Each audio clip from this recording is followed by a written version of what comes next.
You earn enough. You're not being careless with money. And certain months still feel like not enough. Not every month, but some months just don't add up. And you can't quite point to why. That's not an income problem. It's not a discipline problem either. It's a structural one, and that's what this video is about. Think about December: gifts, travel, hosting, renewals. It's supposed to be the best month of the year. And financially, it's the one you dread. Your income didn't change. You didn't overspend. You knew exactly what was coming. So, why does December keep feeling like this? Most people never stop to ask that question. They feel the pressure, they react, shuffle some money, delay something, put it on the card, and the month ends. And then it happens again next year. Not because of a mistake, because the structure underneath was never built to handle it. And it's not just December. For some people, it's September. Back to school, fall maintenance, the first heating bill all stacking up.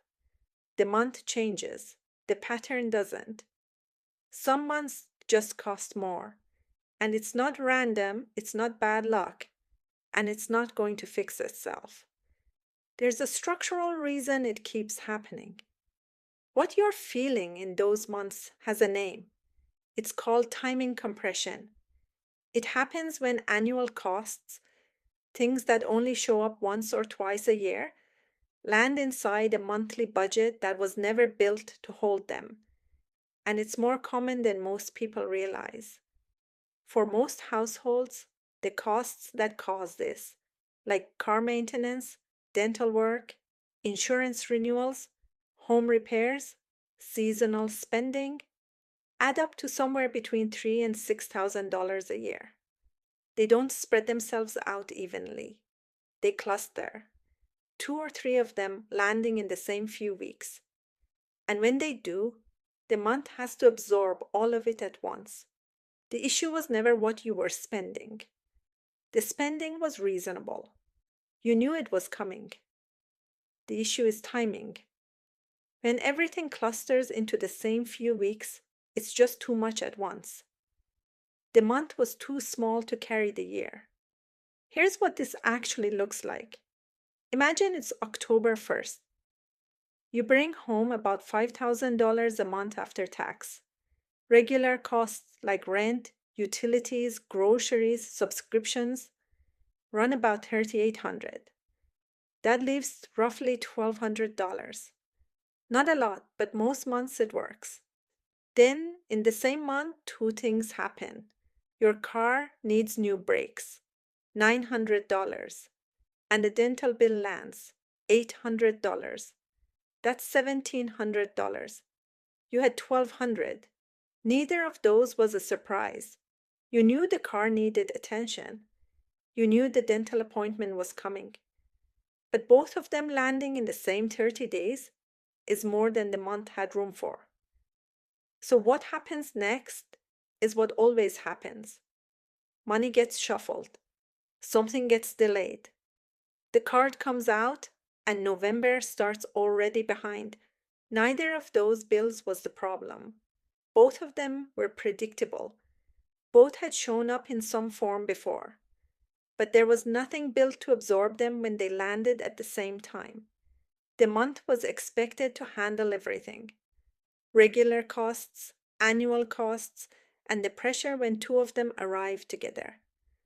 That's not a budgeting failure, that's a structural one.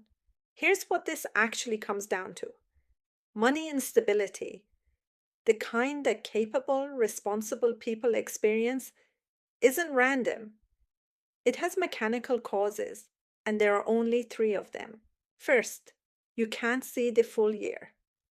When you're managing money month by month, annual patterns stay invisible. Clusters feel random.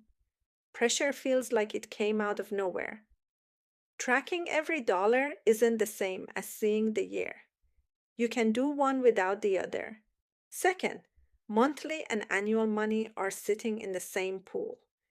When a $900 repair lives alongside your grocery budget, annual costs collapse into the month and distort everything. They're two different time frames. They need two different homes. Third, there isn't enough truly available cash to absorb the pressure when timing shifts. And this isn't the same as savings. Savings is protection against job loss or emergencies. That's its job. But that money isn't available when two bills land in the same month. It's already assigned. Liquidity is different. It's cash with no job yet. And that's exactly what absorbs timing pressure when it arrives. When all three of these are present, months break. When they're addressed structurally, pressure gets absorbed instead of reacted to. If you've been tracking, budgeting, trying different approaches, and certain months still break, this is why.